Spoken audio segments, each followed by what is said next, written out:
Classificação indicativa. Livre para todos os públicos.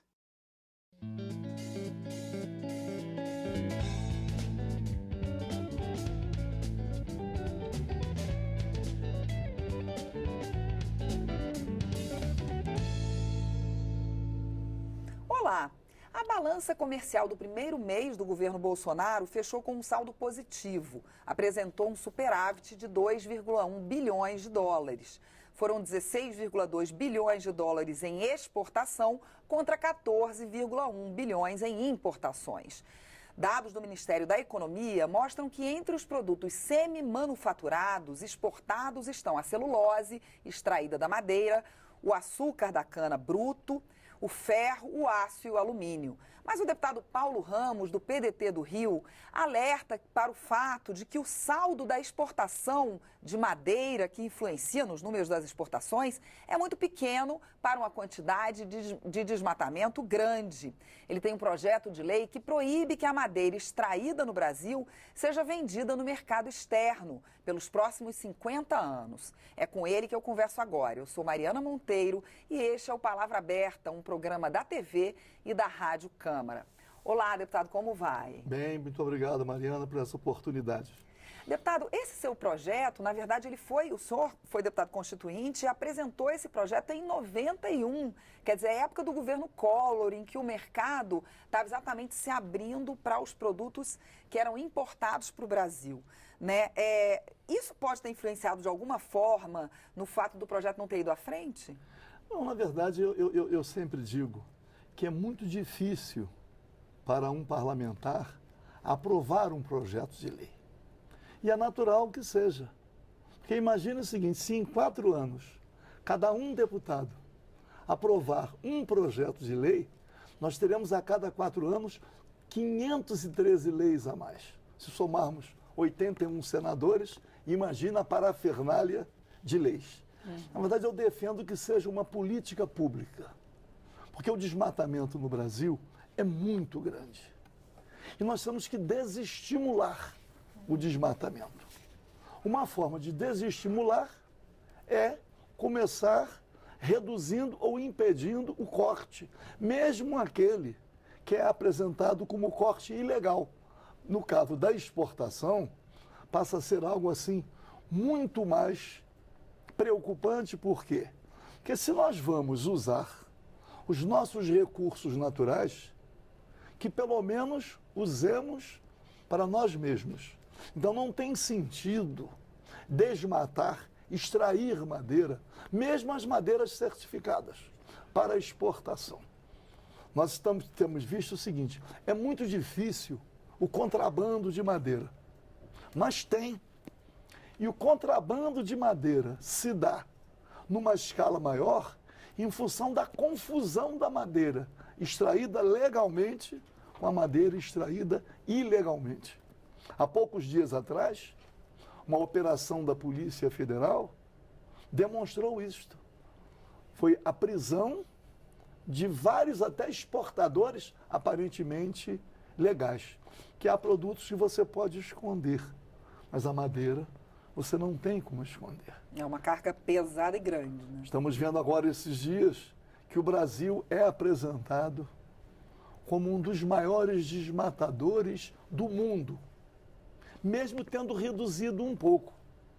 Esse desmatamento foi reduzido ao longo de uma parte dos governos passados, né? E voltou, deputado. Como está essa situação? Na verdade, em números absolutos, a redução não chega a contribuir tanto, porque são milhares, centenas de milhares de hectares.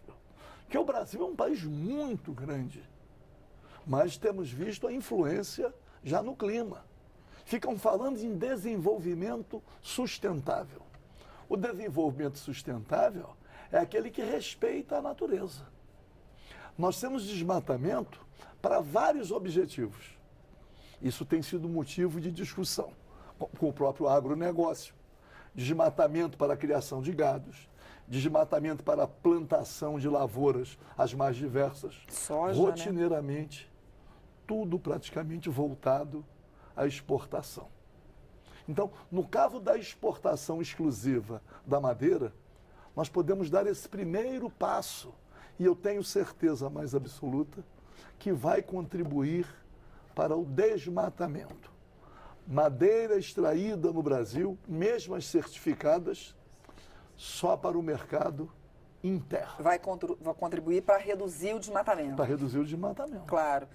Deputado, o senhor apresentou o projeto em 91 e aquela época era uma época bem diferente, né? Em que, por exemplo, o cantor... Estava se começando essa coisa de ecologia, ainda era uma coisa um pouco nova, né? Aqui no Brasil, principalmente. Eu me lembro bem que o cantor Sting, naquela época, né, fundou a Rainforest Foundation, né? Junto com o cacique Raoni, que inclusive veio a Brasília há pouco tempo, está velhinho, mas está aí, vivo, ativo ainda. Isso.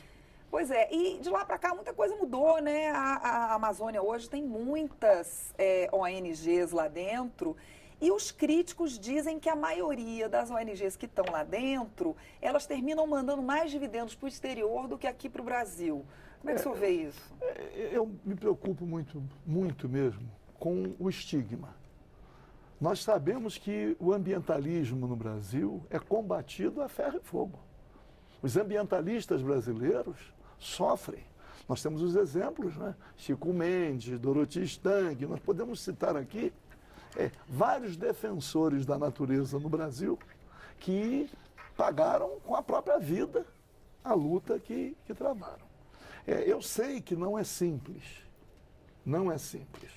porque existe uma pressão externa. O desmatamento no Brasil se dá em função, inclusive, de países que se apresentam como defensores do meio ambiente, mas que estão contrabandeando e comprando a nossa madeira contrabandeada. Quando eu falo de países que, entre aspas, defendem o meio ambiente, mas que poluem os outros países, podemos citar o caso da Noruega. Não é isso? A Noruega é um exemplo para o mundo, mas a Hidroalô Norte estava lá, jogando os seus rejeitos nos rios, nos lagos. E há pouco tempo, a Noruega chegou a dizer que deixaria de contribuir para programas brasileiros que atentavam contra o meio ambiente. A própria Noruega, como ameaça. Eu me lembro no início do governo atual, do governo Bolsonaro, quando esse debate foi aprofundado, porque o presidente apresentou um posicionamento em relação ao Ministério, transferir para o Ministério da Agricultura as atribuições do Ministério do Meio Ambiente. E aí surgiu. E aí a Noruega foi as que mais se insurgiu. Reclamou, né? Quer dizer, uma hipocrisia muito grande. Então eu penso que nós devamos cuidar dos nossos recursos naturais. Exportar madeira significa concordar com o desmatamento. Sabemos que há outras técnicas, remanejamento aqui, remanejamento ali, tudo muito bem. Mas proibindo a exportação já sinaliza que o Brasil está preocupado com os atentados que são praticados contra o seu meio ambiente. A maior parte da madeira extraída no Brasil legalmente vai para o exterior ou fica aqui? Principalmente as madeiras chamadas nobres, que vão sendo extintas, né? Uhum. Jacarandá? Todas. As madeiras nobres, porque na verdade, né, o Brasil é um país exportador. Né? O Brasil exporta aquilo que falta para o mercado interno. Não é à toa que o Brasil é apresentado um dos maiores exportadores de carne, maiores exportadores de grãos, e ainda temos aí bolsões de fome. Quando eu vejo na televisão assim, agro é tech, agro é pop, agro é tudo. Está lá na Constituição. O valor social do trabalho e da livre iniciativa. Seria um grande compromisso do agronegócio, dizendo assim, nós temos o compromisso de acabar com a fome no Brasil. Esse seria o compromisso, mas não. A preocupação e a questão da balança comercial, que você citou no início. A balança comercial é a relação de trocas. Tem que ter saldo na balança comercial. Saldo por quê? Com o dólar, com o câmbio. que os fundamentos da porque economia... parte disso é porque o nosso dólar está muito alto, então, claro que isso naturalmente aumenta esse valor absoluto que é vendido para fora, né? O Brasil não tem soberania e, portanto, fica sujeito a essas regras do mercado. É o câmbio, é a inflação. E se resolve um problema, cai no outro. Deputado, deixa eu perguntar uma última coisa, que a gente está terminando o tempo. Juros, né? Tudo isso flutuante. As agências de risco, investir no Brasil é arriscado. Aí os juros vai lá para a estratosfera. Tudo isso é assim, essa jogatina. Bolsa de valores. O presidente acordou mal-humorado, a bolsa cai. O presidente sorriu. Pegam assim as coisas mais muito volátil, assustadoras para tratar é o mercado. As pessoas estão sujeitas ao mercado. E a nossa madeira sendo exportada significa o quê? Um descaso para com o nosso meio ambiente. O senhor acredita que a manutenção das reservas indígenas ajuda a, enfim, preservar essa floresta? E outra coisa, o senhor acredita que pode haver nesse governo uma redução das reservas que já foram feitas ou que vai ficar da mesma forma? Esse debate é um debate que é momentoso.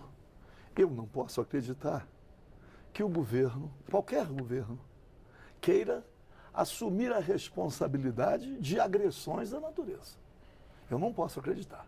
Estamos no início de um governo, estamos aí assustados. Eu me lembro que a demarcação das terras indígenas, o dispositivo que está na Constituição, esse dispositivo teve como relator o senador coronel do Exército, Jarbas Passarinho. Eu fui constituinte e estive aqui. Quando falo nas nossas questões de demarcação de terras indígenas, eu lembro, olha aí, o que está na Constituição, que preserva, que a Constituição não vem sendo respeitada ao longo desses anos todos. Quantas emendas já foram feitas? Então, a Constituição vem sendo adulterada. Quer dizer, o poder constituinte foi muito fragilizado. Uma Constituição que, a partir do 5º ano, pôde ser modificada. E foi completamente adulterada para obedecer ao quê? Para obedecer esse modelo de Estado mínimo e que, ao final das contas, não respeita também o meio ambiente. Não respeita a natureza. Deputado, eu agradeço a sua presença. Infelizmente, o nosso tempo acabou, mas um outro dia a gente retoma o tema.